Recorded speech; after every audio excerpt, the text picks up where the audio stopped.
चलिए देखिएगा, गुप्त काल के बारे में हम बात कर रहे थे। गुप्त काल का समय हम देख रहे थे इतिहास में, भारत के इतिहास में। इसमें हमने देखा था 2 दिन की क्लासेस हमने इसमें की है, ठीक है। गुप्त काल के बारे में मैं जल्दी से थोड़ा सा फास्ट रिवाइज करूंगा इस पर और फिर देन आगे कंटिन्यू करेंगे, ठीक है।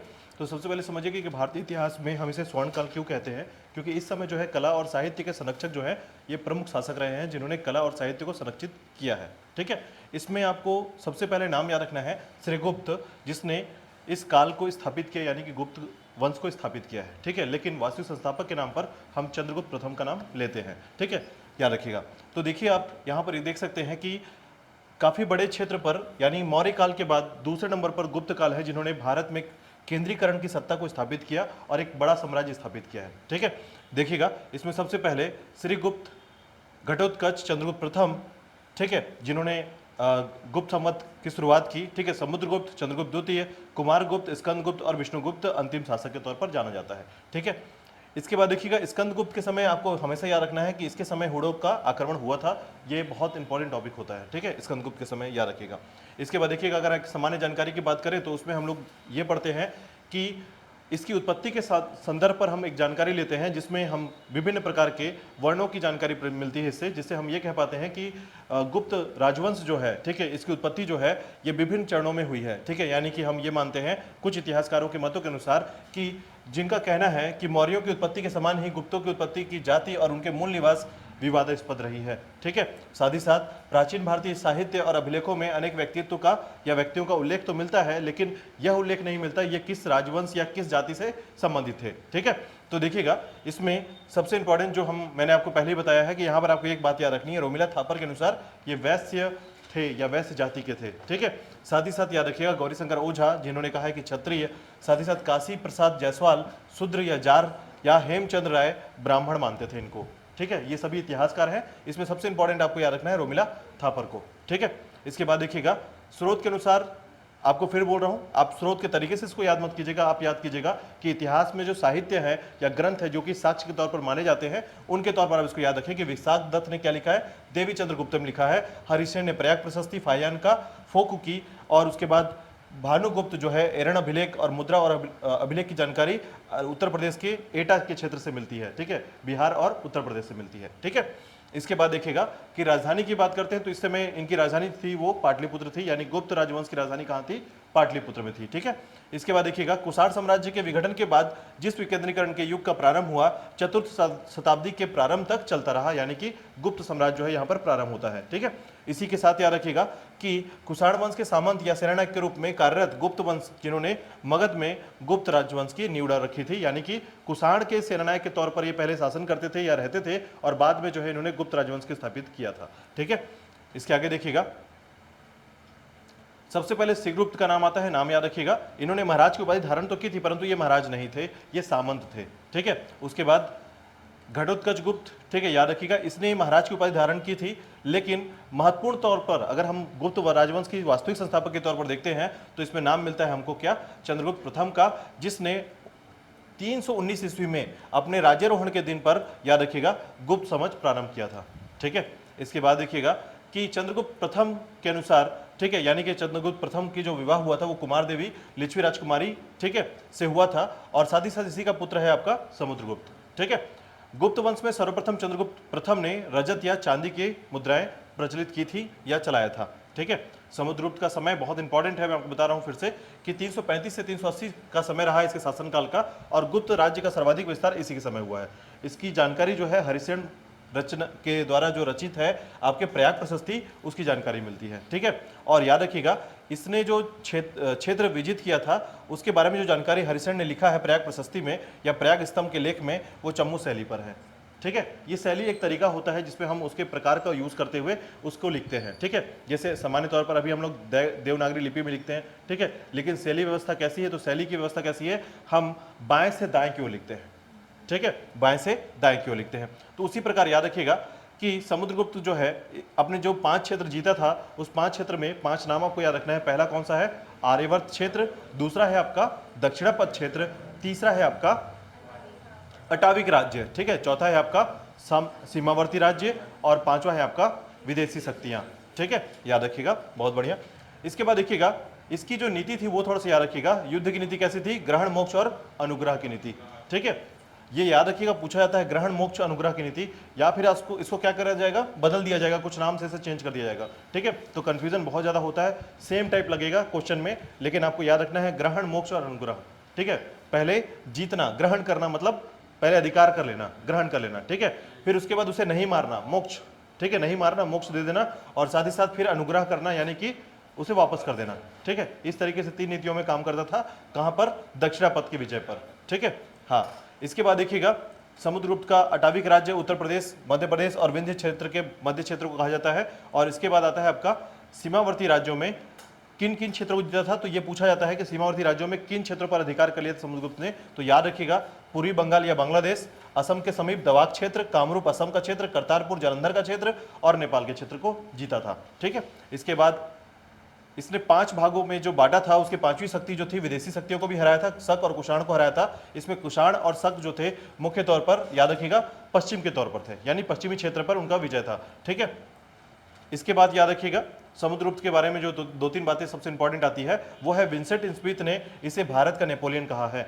ठीक है, विंसेंट स्मिथ ने भारत का नेपोलियन कहा है, किसमें? अर्ली हिस्ट्री ऑफ इंडिया के पुस्तक में। ठीक है, इसके बाद देखिएगा इसके जो सिक्के चले हैं ना, उसके 2-3 सिक्के का नाम याद रख लीजिएगा। ठीक है, एक तो वीणा वादक, बहुत इंपॉर्टेंट है, याद रखिएगा वीणा वादक। ठीक है, और एक अश्वमेघ यज्ञ कराता हुआ। ठीक है, अश्वमेघ यज्ञ के सिक्के।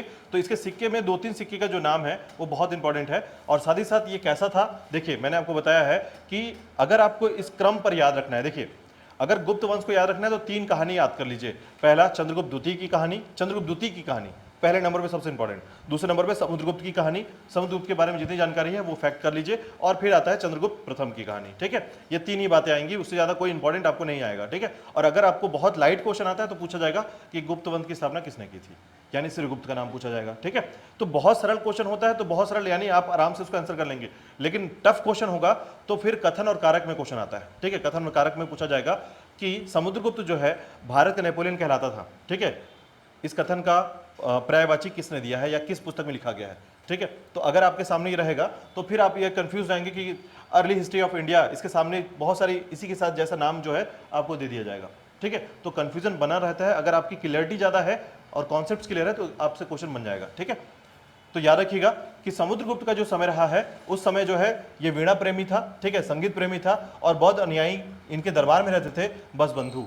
ठीक है, बसबंधु जो है ये बौद्ध अनुयायी हैं। ठीक है, बौद्ध को मानने वाले हैं, याद रखिएगा।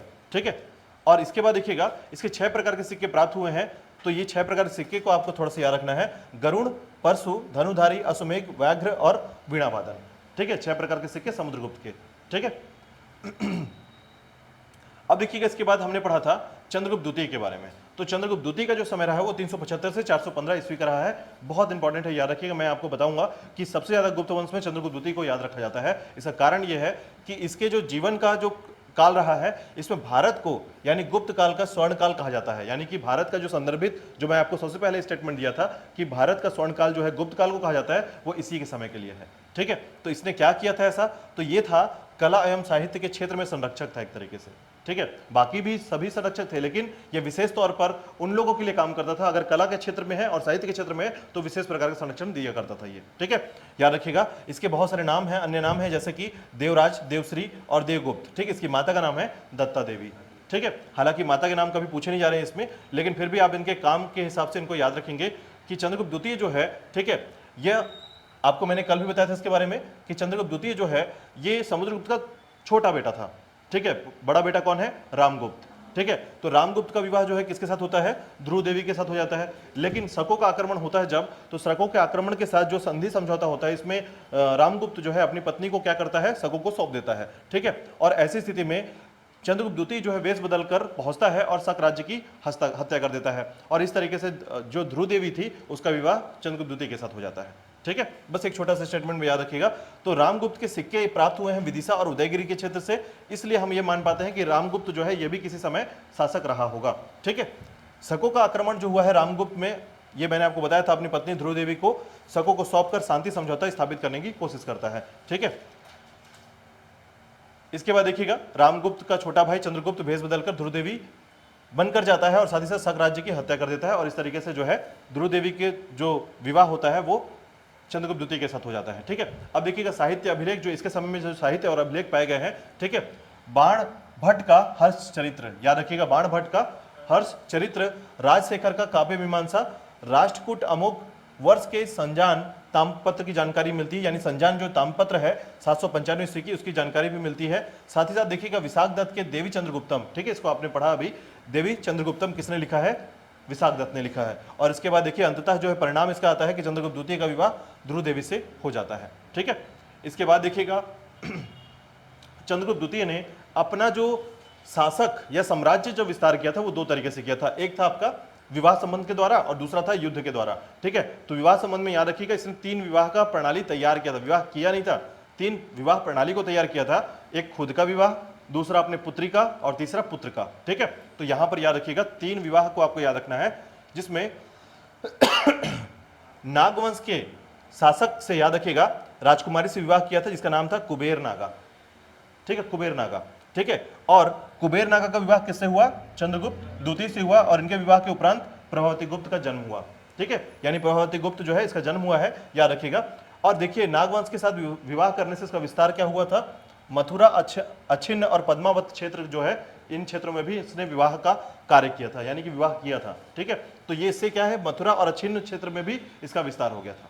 ठीक है, तो विस्तार के कारण याद रखिएगा कि इससे विस्तार के कारण ये विवाह के पद्धति को अपनाता था कि विवाह करने के बाद ये क्षेत्र का विस्तार कर सकेगा। ठीक है, तो याद रखिएगा कुबेर नागा पहला नागवंश से। ठीक है, उसके बाद देखिएगा दूसरा विवाह जो है ये अपनी पुत्री का विवाह करता है, किससे? वाकाटक नरेश रुद्रसेन द्वितीय से। ठीक है, रुद्र सिंह, रुद्रदामन, ये नाम आपको कंफ्यूज करेगा, लेकिन याद रखिएगा ये रुद्रसेन है। ठीक है, वाकाटक नरेश रुद्रसेन, आप जब तक पूरा नहीं बोलेंगे कंफ्यूजन होगा, तो वाकाटक नरेश रुद्रसेन बोलिएगा, याद रखिएगा। ठीक है, तो याद रखिएगा जो महाराष्ट्र का क्षेत्र है, देखिए वाकाटक का क्षेत्र क्या था, राजधानी क्या था? तो पैठान, प्रतिष्ठान बोलते हैं। ठीक है, तो ऐसे केस में आपको याद रखना है कि जो रुद्रसेन द्वितीय है ये वाकाटक नरेश था, जिसका विवाह चंद्रगुप्त द्वितीय की पुत्री, ठीक है, प्रभावती गुप्त के साथ कर दिया गया था। ठीक है, और मैंने आपको बताया था कि जब प्रभावती गुप्त का विवाह होता है, ठीक है, रुद्रसेन द्वितीय के साथ, तो रुद्रसेन की अल्प आयु के कारण इसकी मृत्यु हो जाती है, और अंततः जो है इसके पुत्र जो होता है उसका संरक्षण के तौर पर शासन कौन करती है? प्रभावती गुप्त करती है। तो प्रभावती गुप्त के शासन के दौरान जो है चंद्रगुप्त द्वितीय जो है अपने राज दरबार से कालिदास को भेजता है, किसके लिए?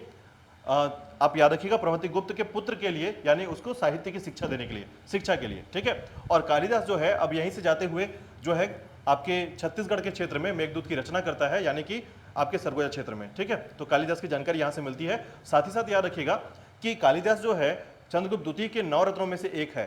ठीक है, आपको याद रखना है, जिसने नाटक और साहित्य लिखा है बहुत सारे। ठीक है, हाँ अब इसके बाद देखिए गुप्त व वाकाटकों ने मिलकर जिसे शकों का उन्मूलन किया था, यानी इन दोनों ने मिलकर क्या किया था? शकों का उन्मूलन किया था, यानी शकों को भगाया था। ठीक है, चलिए आगे देखिएगा। इसके बाद चंद्रगुप्त द्वितीय का जो तीसरा विवाह की जानकारी मिलती है वो ये है कदम राजवंश में कुंतल, यानी कर्नाटक के क्षेत्र में इसका विस्तार जो होता है, जिसे शासक का नाम है काकुत्सवर्मन, याद रखिएगा, जिसमें इसकी पुत्री का विवाह जो है अपने पुत्र के साथ यानी कुमार गुप्त के साथ कर देता है।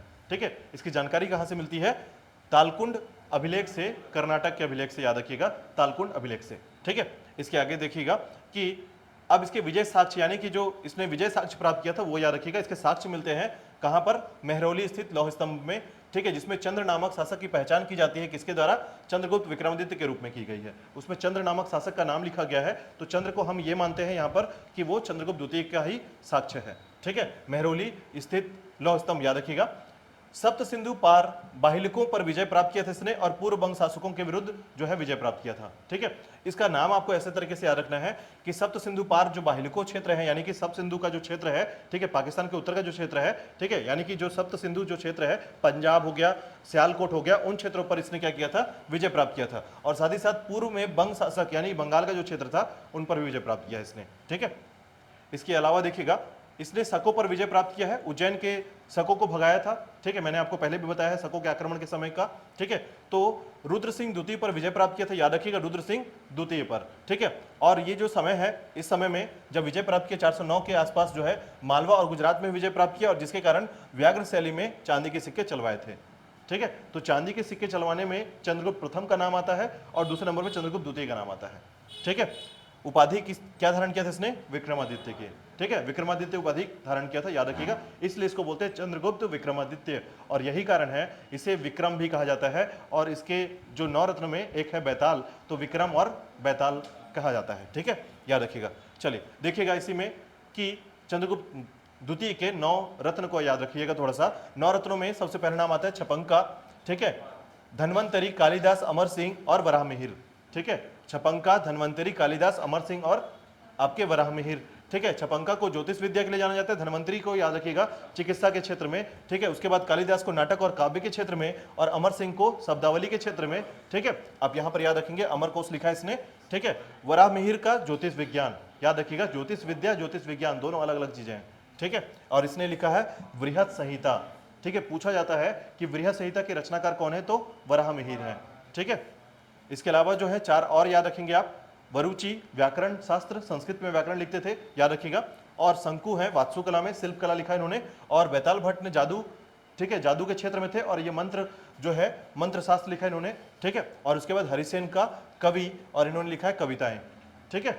चलिए आगे देखिएगा, इसके बाद चंद्रगुप्त द्वितीय के काल में फाहियान जो है भारत आया था, और इसका कारण था बौद्ध ग्रंथों का अध्ययन करना और प्रमुख बौद्ध स्थानों को देखने की इच्छा होना, ठीक है। तो फाहियान का जो बचपन का नाम था उसे कहते हैं कूड, ठीक है, याद रखिएगा, कूड जो है इसका बचपन का नाम था।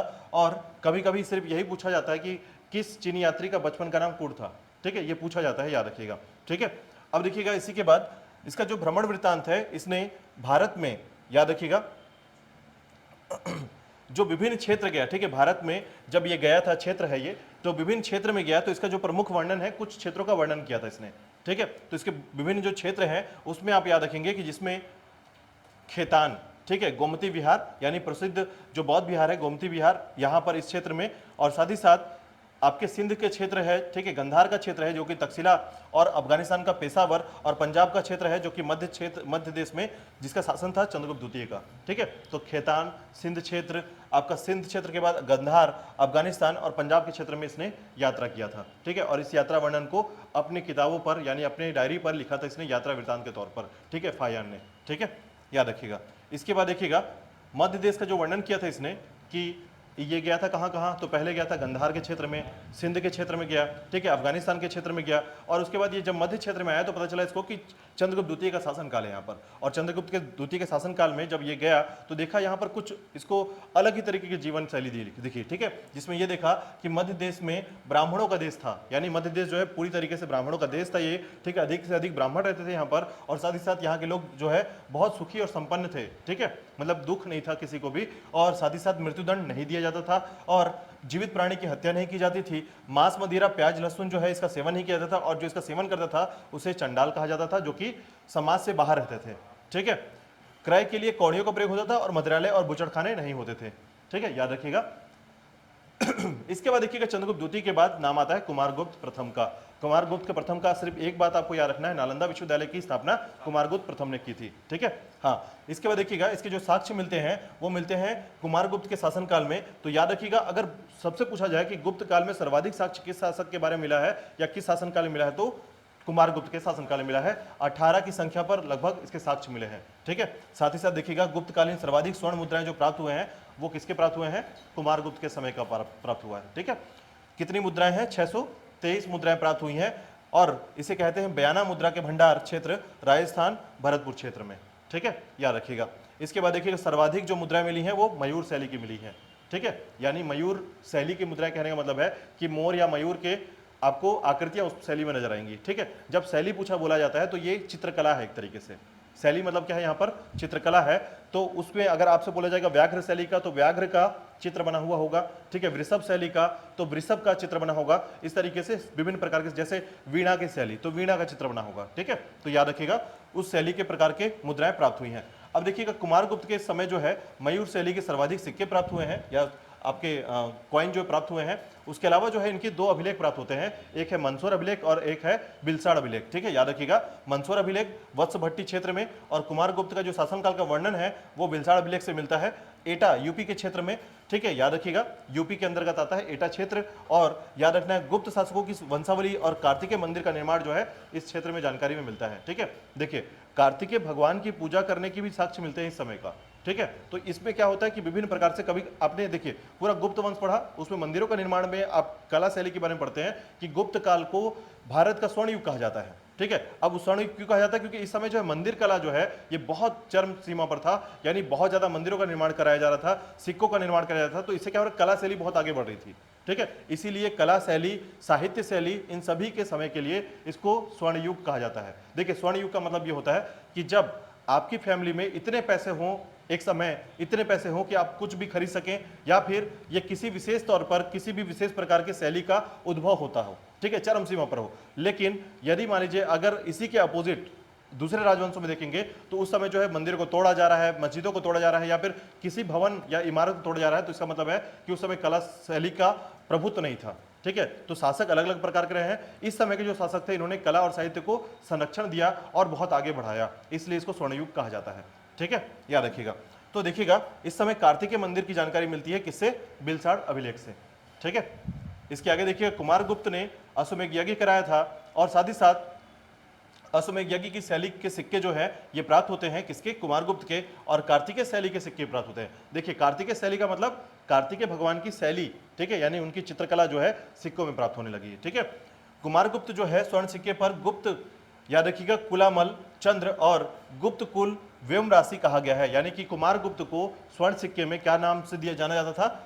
गुप्त कुलामल, चंद्र और गुप्त कुल व्योम राशि, ठीक है, इस तरीके के नाम इसके रखे गए हैं। अब इसके जो है संस्कृत, देखिए होता क्या था कि पुराने समय में राजवंशों के या इतिहासों में आपको संस्कृत के शब्द के प्रयोग ज्यादातर मिलेंगे, ठीक है। तो संस्कृत शब्द के प्रयोग क्यों? क्योंकि ब्राह्मणवाद जहां पर ज्यादा होगा या ब्राह्मण वंश ज्यादा निवास करते वहां पर संस्कृत का प्रयोग ज्यादा होता था, ठीक है। याद रखिएगा इसने क्या निर्माण कराया है? नालंदा विश्वविद्यालय। और मुख्य बिंदुओं के तौर पर याद रखिएगा समय की माप के लिए जल घड़ी का निर्माण किया था इसने, ठीक है। तो ये याद रखिएगा, दो फैक्ट बहुत इंपॉर्टेंट है इसके समय में, ठीक है।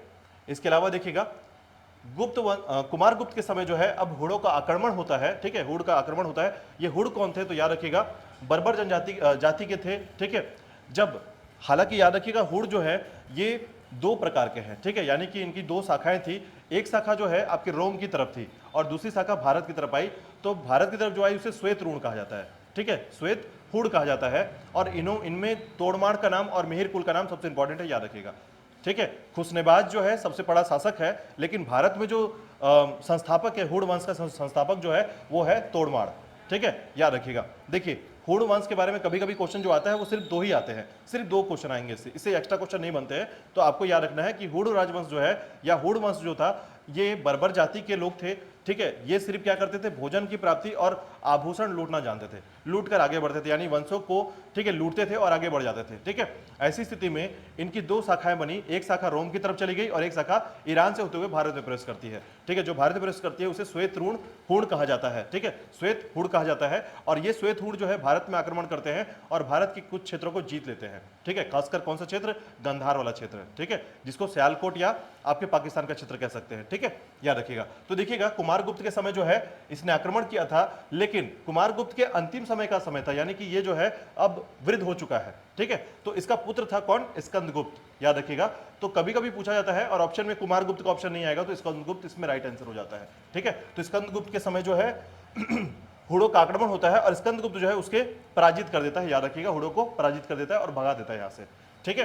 तो परिणाम होता है कि स्कंदगुप्त सफल हो जाता है, ठीक है।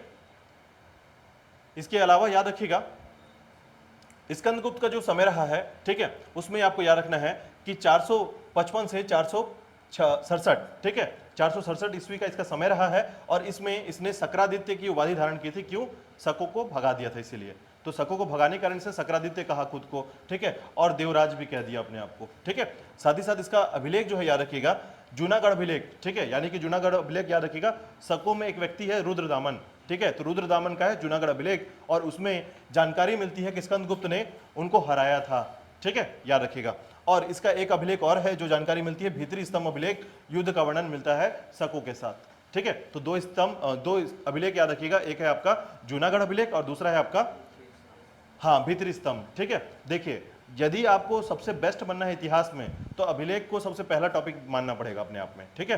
देखिए इसमें तीन चीजों का क्लासिफिकेशन होता है इतिहास को पढ़ने में। देखिए पहले तो ये याद रखिए कि इतिहास आपको पता कैसे चल रहा है, मतलब उसके साक्ष्य क्या है, तो वही सबसे पहला क्वेश्चन है, ठीक है। तो इतिहास को जानने के साक्ष्य हैं आपके अभिलेख या ताम्रपत्र या स्तंभ लेख या लौह स्तंभ, ठीक है, ये विभिन्न प्रकार के साक्ष्य एविडेंस है, तो उस एविडेंस से ही हमको जानकारी मिलती है। तो ये पहला टॉपिक हो गया। दूसरा, उस राजा के बारे में जो जानकारी मिलती है उसने क्या घटना घटा है उस समय, ठीक है, कोई भी छोटी सी कहानी एक कारक और कथन के तौर पर आ जाता है। और तीसरा, उस समय जो है कुछ फैक्ट है, जैसे जल घड़ी का निर्माण करना, नालंदा विश्वविद्यालय का निर्माण करना, आज हमारे लिए बहुत इंपॉर्टेंट टॉपिक हो जाता है ये, तो ये तीसरा टॉपिक हो जाता है। तो ये 3 फेजेस हैं इतिहास के, हर राजा के बारे में ये 3 क्वेश्चन आपके दिमाग में होना चाहिए, ठीक है, कि राजा को पढ़ें तो 3 चीजें उससे ढूंढ कर निकाल लें। पहला, साक्ष्य कहां से मिलता है, दूसरा, कोई घटना घटी है क्या इसके समय में, ठीक है, और तीसरा, कोई विशेष फैक्ट रहा है इसमें, ठीक है। फैक्ट का मतलब कोई ऐसा चीज जिसने इसने निर्माण कराया हो। खासकर देखिए, निर्माण का कार्य क्यों है, क्योंकि राजा जो है अपने नाम को इतिहास में जोड़ना चाहता है, और इतिहास में तभी जुड़ेगा जब उसके द्वारा कुछ निर्माण ऐसे किया जाएगा जो इतिहास में या भविष्य में किसी के काम आएगा, ठीक है। अगर मान लीजिए आप ऐसे राजा हैं जो कुछ नहीं करते हैं, केवल भोग विलास जीवन जिए और खत्म, तो आपको कोई जानता भी नहीं है। इसमें बहुत सारे ऐसे राजा भी पढ़ेंगे आप जिनको कोई नहीं जानता, अभी मैं उनके नाम आपको बताऊंगा कि वो राजा तो बने हैं लेकिन उनके बारे में कुछ नहीं पढ़ेंगे आप, ठीक है। लेकिन ऐसे राजा जो कुछ करके जाते हैं यहाँ पर और ऐसे निर्माण करते हैं जो कि भविष्य में किसी के काम आ रहा है, या भविष्य में ऐसा जो जिसके कारण या तो राजा की प्रशंसा होगी या तो उसको दुखदायी तरीके से श्रापित किया जाएगा, ठीक है। जैसे औरंगजेब को कहा जाता है बुत सिकन कहा जाता है उसे। बुत सिकन का मतलब होता है मंदिर को तोड़ने वाला, ठीक है। तो मंदिर को तोड़ने वाला औरंगजेब का नाम अब हमारे लिए बहुत फेमस हो गया, ठीक है, कि कट्टरवादी इस्लामिक धर्म को मानने वाला और लोगों को प्रताड़ित करके धर्म में परिवर्तित करने वाला व्यक्ति जो था वो था आपका औरंगजेब, ठीक है। तो ऐसे आप याद रखते हैं, या तो राजा की प्रशंसा के तौर पर उसको याद रखते हैं या फिर उसके बुराई के तौर पर उसको याद रखते हैं, ठीक है। तो 3-4 फैक्ट हैं, किसी भी राजा को पढ़े तो 3 फैक्ट को निकाल लीजिए खुद से, ठीक है। तो याद रखिएगा, इसमें जो है स्कंदगुप्त के समय जो 2 घटनाएं घटी हैं उसको आपको याद रखना है। पहला है इसके अभिलेख याद रखना है, आपको जूनागढ़ अभिलेख से जानकारी मिलती है और भीतरी स्तंभ अभिलेख से मिलती है। दूसरा, आपको इसकी घटना याद रखनी है कि हुड़ों का आक्रमण हुआ था जिसने स्कंदगुप्त ने उसको पराजय कर दिया था, ठीक है, हरा दिया था, और यही कारण है कि इसने क्या धारण किया था, सक्रादित्य की उपाधि धारण की थी, ठीक है, याद रखिएगा। अब इसके बाद देखिएगा, अब देखिए स्कंदगुप्त के समय अब की घटना की थोड़ी सी इंपॉर्टेंट है ये भी, ठीक है, कि इसने पुनर्निर्माण कराया था गिरनार पर्वत पर अवस्थित सुदर्शन झील का, ठीक है, याद रखिएगा। सुदर्शन झील के बारे में जब आप याद रखेंगे तो ये कहानी थोड़ी सी याद रखिएगा। सबसे पहले इसका निर्माण हुआ था अशोक के काल में, ठीक है, अशोक के काल में इसका निर्माण हुआ, मौर्य वंश में इसका निर्माण हुआ, फिर इसका पहला पुनरुद्धार हुआ। पुनरुद्धार का मतलब होता है रिनोवेट होना या उसे वापस ठीक करना, ठीक है, पुनर्निर्माण करना, ठीक है। तो याद रखिएगा रुद्रदामन के समय यानी कि शक शासक के समय जो है रुद्रदामन के समय इसका पुनर्निर्माण हुआ था, ठीक है। फिर वापस वो खराब हो गया या छत विछत हो गया, उसके बाद जो है स्कंदगुप्त ने क्या किया, गिरनार पर्वत पर जाकर यानी कि उसके क्षेत्र पर जाकर उसका निर्माण करवाया, यानी कि उसे फिर से पुनरुद्धार करवाया था, ठीक है। तो 2 बार पुनरुद्धार और 1 बार निर्माण, इसको याद रखिएगा सुदर्शन झील का, ठीक है। तो नाम याद रखिएगा चक्रपालित, ठीक है, और गिरनार के प्रशासक के तौर पर उसने बनाया था, ठीक है। तो ये प्रशासक के तौर पर याद रखिएगा, गिरनार का जो प्रशासक था वो स्कंदगुप्त के अंडर काम करता था, यानी कि ये शासक है, राजा है, और इसके छोटे छोटे प्रांतीय शासक होते थे, ठीक है। तो गिरनार जो है यहाँ के जो प्रशासक है उसने स्कंदगुप्त के समय सुदर्शन झील का पुनरुद्धार कराया था, ठीक है। राजा यहाँ पर पुनरुद्धार नहीं करता है, ये कोई और व्यक्ति होगा जो वहाँ का प्रांतीय शासक जो होगा वो पुनरुद्धार करता है, ठीक है। लेकिन नाम किसका आएगा, स्कंदगुप्त का नाम आता है, याद रखिएगा, ठीक है।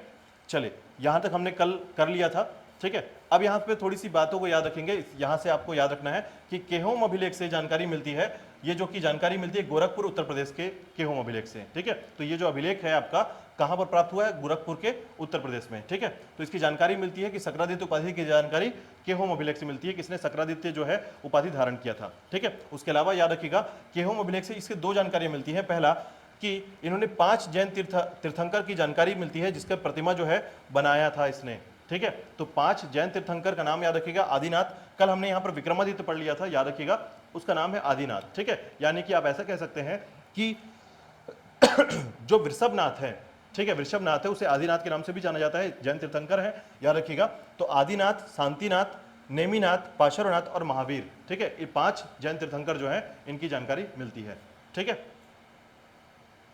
इसके बाद देखिएगा स्कंद गुप्त के समय हुड़ों का आक्रमण हुआ था और असफल किया था, यानी कि हुड़ों को असफल किया था, याद रखिएगा, यानी हुड़ों को हराया था यहाँ पर, ठीक है। हाँ, इसके बाद देखिएगा, अब हुड़ के बारे में थोड़ा सा जानकारी रखिएगा कि हुड़ जो थे ये मध्य एशिया के निवासी थे, मध्य एशिया के क्षेत्र, यानी कि चाइना के आसपास के जो क्षेत्र है वो मध्य एशिया कहलाता है आपका, ठीक है। तो मध्य एशिया को याद रखिएगा, यानी चाइना का जो पश्चिमी क्षेत्र है वो मध्य एशिया का क्षेत्र है, ऐसे याद रखेंगे। तो मध्य एशिया में शासक था कौन, खुसनवाज, ठीक है। खुशनेवाज कहा जाता है इसे, ये शासक है, हुड़ों का शासक है, ठीक है। और ये बर्बर जाति के थे। बर्बर जाति क्या होता है मैंने बताया आपको कि ये खानाबदोश थे और ये केवल लूट मार पर भरोसा रखते थे, ठीक है, याद रखिएगा। इनकी दो शाखाएं बनी, ठीक है। हालांकि इनकी जानकारी जो मिलती है वो भीतरी अभिलेख से मिलती है और स्कंदगुप्त ने इसे पराजित किया था। लेकिन याद रखिएगा कि जब ये आक्रमण करता है तो इसके श्वेत हूण, ठीक है, यहां पर आप ऐसे याद रख सकते हैं कि इनकी दो शाखाएं थी, ठीक है। एक है आपके श्वेत हूण और दूसरे हैं आपके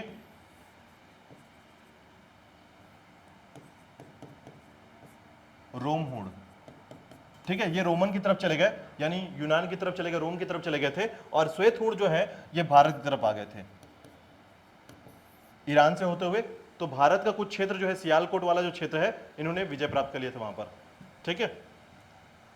चलिए आगे देखिएगा।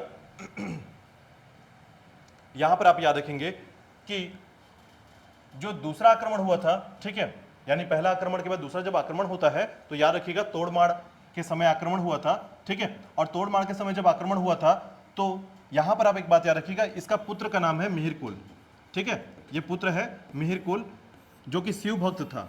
तो ये अपने आप में थोड़ा अनोखा है कि शिव का भक्त होना अपने आप में अनोखा था कि बाहर से मध्य एशिया से आकर भारत में शिव भक्त का होना, ठीक है। और दूसरी बात याद रखिएगा, इसने अपनी राजधानी बनाई थी सियालकोट को, ठीक है, जिसकी जानकारी मिलती है ग्वालियर लेक से।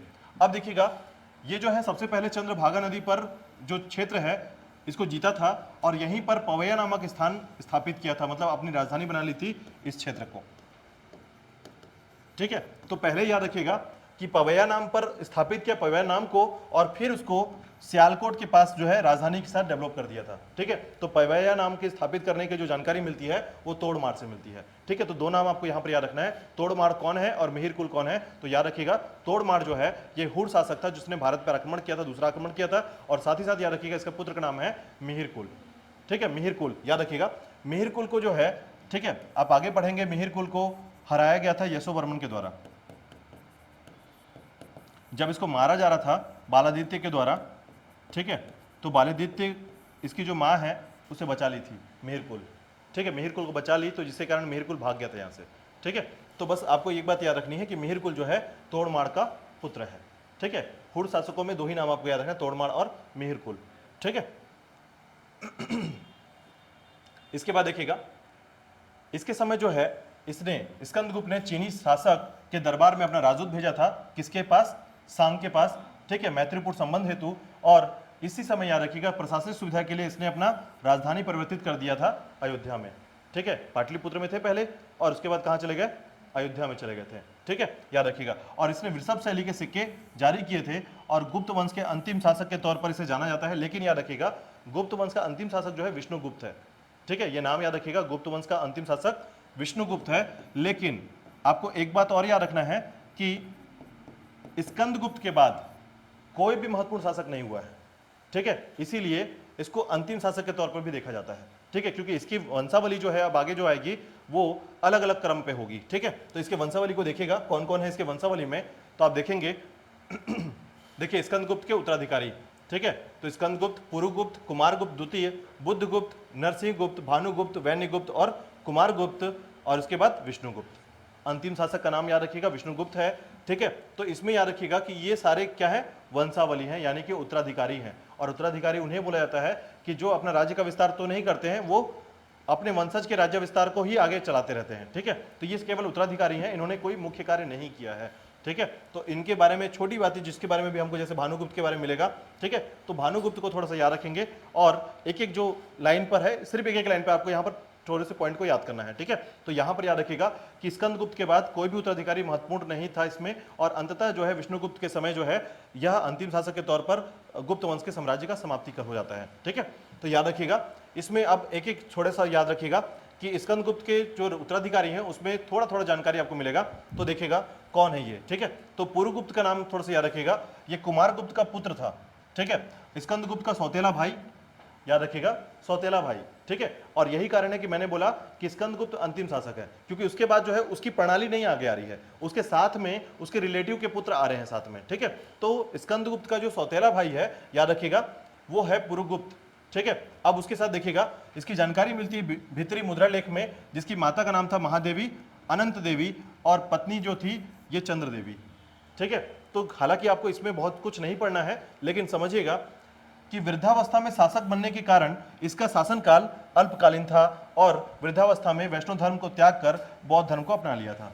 और जब जब किसी ने बौद्ध धर्म अपनाया है उसके बाद समाप्त हो जाती है, याद रखिएगा। अगर किसी राजा ने बौद्ध धर्म को अपनाया तो वो तलवार उठाना बंद कर देता है, ठीक है। और जैसे ही उसने बौद्ध धर्म को अपनाया और हिंसा को छोड़ दिया तो वो शासन को प्रॉपर तरीके से नहीं चला सकता फिर, ठीक है। इसका कारण ये है, मैं किसी धर्म के बारे में अवहेलना नहीं कर रहा, लेकिन शासन में इतिहास ने यही बताया है, इतिहास का परिप्रेक्ष्य यही है कि बौद्ध धर्म को अपनाने के बाद शासन का अंत होना प्रारंभ हो जाता था, ठीक है। चलिए देखिएगा, तो अंतिम समय में इसने वैष्णव धर्म को त्याग कर बौद्ध धर्म को अपना लिया था और इसको जो है शासन के तौर पर बहुत लेट जो है शासक बनाया गया था, ठीक है, याद रखिएगा।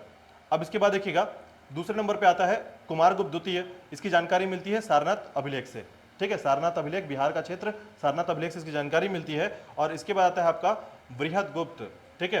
तो इन उत्तराधिकारियों में सबसे ज्यादा शक्तिशाली था कौन? बृहदगुप्त, ठीक है। नाम भी बृहद है, काम भी बृहद होगा, तो समझिएगा नाम बृहद है, इसका मतलब है कि यही उत्तराधिकारियों में सबसे ज्यादा शक्तिशाली आपका, ठीक है, उत्तराधिकारी था। इसने उपाधि धारण की थी श्री विक्रम, ठीक है, श्री विक्रम उपाधि धारण किया था। और साथ ही साथ याद रखिएगा नालंदा महाविहार को दान दिया था, ठीक है। नालंदा महाविहार जो क्षेत्र था उसको दान दिया था इसने, ठीक है, याद रखिएगा। इसके बाद आता है नरसिंह गुप्त, ठीक है। इसने बालादित्य कहा था, तो मैंने आपको बताया था बालादित्य ने हुड़ शासक मिहिर कुल को पराजित किया था। अभी मैंने बताया था बालादित्य इसको मारने की कोशिश कर रहा था, मिहिर कुल जो है, अब मिहिर कुल जो है उसको बचा लेता, मतलब मिहिर कुल जो है यहाँ से भाग जाता है, ठीक है। तो इसी समय याद रखिएगा, इसी को आपको याद रखना है कि नरसिंह गुप्त जो है इसने उपाधि धारण की थी बालादित्य की, और बालादित्य को याद रखना है आपको कि इसी समय हुड़ शासक मिहिर कुल को पराजित किया था किसने? नरसिंह गुप्त ने, ठीक है। ये फैक्ट याद रखिएगा। इसके बाद देखिएगा भानुगुप्त। अब देखिए इसमें आपको भानुगुप्त को थोड़ा सा ज्यादा याद रखना है क्योंकि इसके समय जो है थोड़ी घटना इंपॉर्टेंट हो जाती है। ये आपका इंपॉर्टेंट टॉपिक है, आपको याद रखना है भानुगुप्त को, ठीक है। इसका अभिलेख का नाम याद रखना है एरण अभिलेख, ठीक है, याद रखिएगा। इसका अभिलेख क्या है? एरण अभिलेख है। और एरण अभिलेख का जो समय है 510 ईस्वी में, ठीक है। इसका मित्र था गोपराज, याद रखिएगा, ठीक है। इसका मित्र था गोपराज, जिसको हुड़ों से लड़ते हुए इसकी मृत्यु हो जाती है और इसकी पत्नी जो है वो सती हो जाती है, ठीक है। तो एक बात याद रखिएगा, इसका मित्र है गोपराज जो कि भानुगुप्त का मित्र है, और इसकी मृत्यु हो जाती है हुड़ों से लड़ते हुए, और इसकी पत्नी जो है वो सती हो जाती है। तो जानकारी मैंने आपको बताया था कि गुप्त राजवंश में महिलाओं की स्थिति थोड़ी सी दयनीय है, वो यहीं से पता चलता है। तो याद रखिएगा, सती होने की जो जानकारी मिलती है, मैं आपको बार बार ये बोल रहा हूं कि ये फैक्ट याद रखिएगा कि गुप्त राजवंश में सती होने की जानकारी भानुगुप्त के समय मिलती है। और किस अभिलेख से मिलती है? तो एरण अभिलेख से मिलती है कि गोपराज, उसका जो मित्र था गोपराज, उसकी मृत्यु होने के बाद उसकी पत्नी जो है सती हो जाती है, ठीक है। तो सती के बारे में जानकारी जो मिलती है वो यहां से मिलता है, ठीक है। तो पूरे राजवंश में आपको सती की जानकारी नहीं मिलेगी। सती की जानकारी कहां पे मिलती है? एरण अभिलेख से मिलती है, जो कि भानुगुप्त के एरण अभिलेख से मिल रही है, ठीक है। हाँ, वही वाला जिसमें सती का अर्थ होता है कि पति की मृत्यु के बाद पत्नी की भी मृत्यु हो जाती है या फिर उसे मार दिया जाता है, ठीक है। तो सती का मतलब देखिए, पहले इसको आप दो तरीके समझ सकते हैं। सती किसे कहते हैं याद है आपको? कुछ याद आ रहा है? इतिहास में हमारे यहाँ सती नाम के कोई है? सती मैया, ठीक है। उनका जीवन कैसा रहा है वो याद है आपको? सती क्या करती हैं? अपने आप को क्या कर लेती हैं? जला लेती हैं। यहीं से हमारा इतिहास स्टार्ट होता है, ठीक है। तो इसीलिए सती हो जाना मतलब वही से कनेक्ट हो जाता है कि आज आप जो बोलते हैं सती होना या सती का जो इतिहास है हमारा, वो शुरुआत होता है शंकर जी के समय से, ठीक है। यानी कि हम उस समय को देखते हैं कि जब सती जो है, ठीक है, सती माता जो है ये अपने शरीर को त्याग देती हैं, शरीर को जला देती हैं, यज्ञ में भस्म कर देती हैं, ठीक है। तो अपने आप को जलाने के कारण जो है ये शब्द उत्पन्न होता है और अतः जो है हमारे इतिहास में ये आज तक लगातार चलता आ रहा है, ठीक है। तो यहीं से शुरुआत होती है सती का होना। और इसमें यह कहा जाता है कि जब पति की मृत्यु हो जाती है तो पत्नी भी अपने आप को त्याग देती है, अपने शरीर को त्याग देती है, ठीक है। तो पहली बार जो है अपने गुप्त राजवंश में जो जानकारी मिलती है, सती की जो जानकारी मिलती है या इस प्रकार की प्रथा की जानकारी मिलती है, वो एरण अभिलेख से मिलती है, ठीक है। तो 510 याद रखिएगा, एरण अभिलेख, जिसमें गोपराज की मृत्यु होने के बाद उसकी पत्नी सती हो गई थी, ठीक है, याद रखिएगा।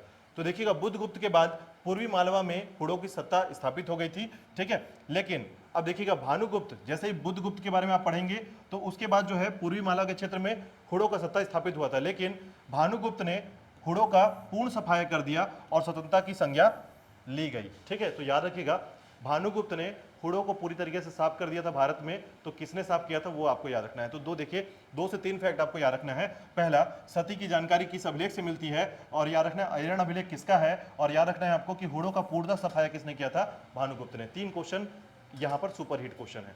ठीक है, याद रखिएगा। इसके बाद देखिएगा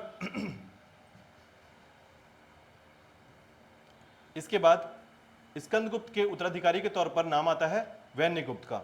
ठीक है, तो याद रखिएगा वैन्यगुप्त जो है ये गुणेधर कहलाता था, गुणेधर। ठीक है, और बांग्लादेश के कोमिला में स्थित क्षेत्र यानी ताम्रपत्र में इसकी जानकारी मिलती है।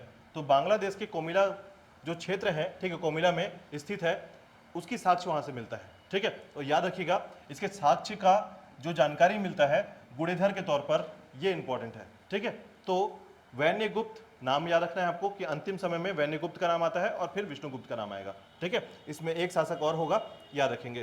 तो देखिएगा इसके बाद आता है कुमारगुप्त तृतीय। ठीक है, और इसके पिता है नरसिंहगुप्त। याद होगा अभी हमने नरसिंहगुप्त के बारे में पढ़ा है। तो देखिए उत्तराधिकारी पढ़ रहे हैं, मैं आपको बता रहा हूं कि सीक्वेंस आपको नहीं मिलेगा। आपको मिलेगा सौतेला भाई, उस सौतेला भाई के बाद उसका बेटा, फिर उसके बाद फिर इसके राजा का बेटा, तो ये थोड़ा मिक्स मिलता है इसमें। ठीक है, इसमें सिर्फ स्कंदगुप्त तक जो है क्रमावली सही चलता है। ठीक है, यानी स्कंदगुप्त तक पूरा क्रमावली सही चलेगा, और उसके बाद जो है कुमारगुप्त तृतीय आ जाता है, जो कि इसके पिता है नरसिंहगुप्त, माता महादेवी मीन देवी, और इसकी जानकारी मिलती है नालंदा मुद्रा लेखों से और भित्री लेखों से मिलती है। ठीक है, और अंतिम शासक का नाम आपको याद रखना है, इसमें अंतिम शासक है आपका विष्णुगुप्त। ठीक है, और उसके बाद देखिएगा कि विष्णुगुप्त जो है यह अंतिम महान शासक रहा है। इसके पश्चात गुप्त वंश पूर्णतः समाप्त हो गया है। ठीक है, और इस तरीके से गुप्त वंश की समाप्ति हो जाती है। ठीक है।